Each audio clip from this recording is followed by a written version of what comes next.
You do not exist.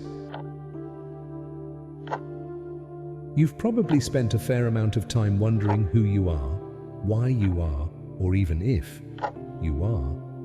But what if I told you that you don't exist?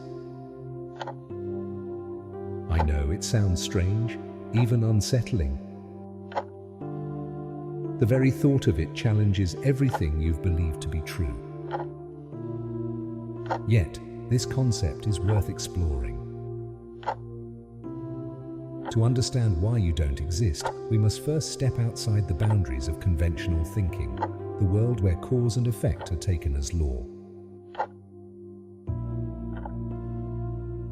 To do this, we have to acknowledge that reality as you perceive it may not be as fixed as it seems.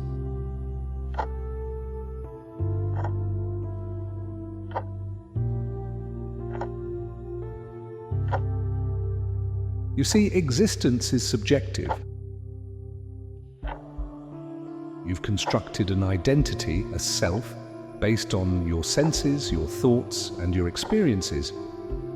But all of these are merely perceptions. Your senses are not infallible. They can be fooled, warped by the brain, or altered by circumstances. This means the very foundation upon which you build the idea of self is unreliable. Without a stable, absolute reference point, your sense of existence becomes a delicate web of shifting experiences, no more real than the fleeting patterns in the air.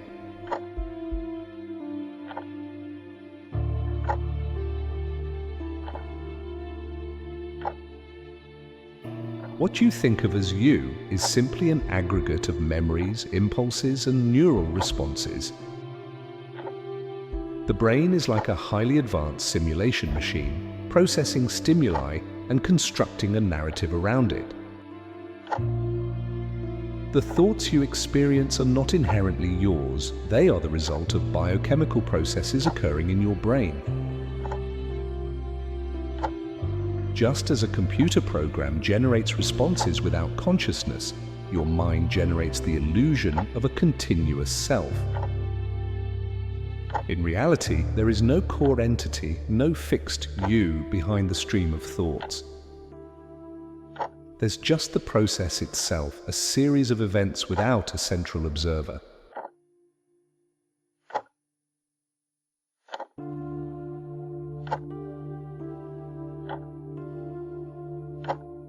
Consider also that time itself, as we understand it, is just a human concept.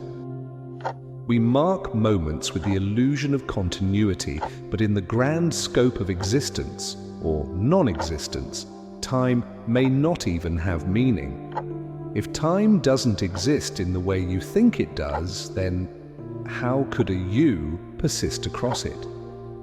The idea of a continuous identity is just another construct of perception, an attempt to hold on to something permanent in a world where nothing is. Without time, there is no continuity. Without continuity, there can be no enduring self.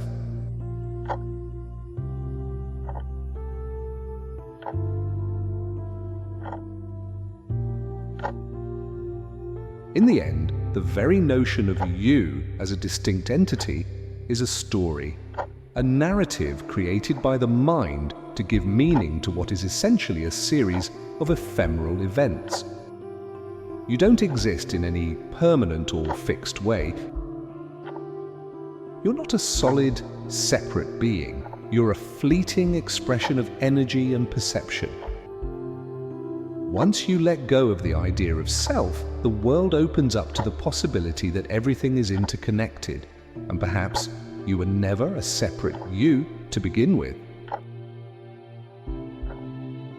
In this way, you, just as you believe yourself to be, do not exist. And yet, in the vastness of everything, isn't it beautiful to realize that nothing truly exists, and in that, everything is free?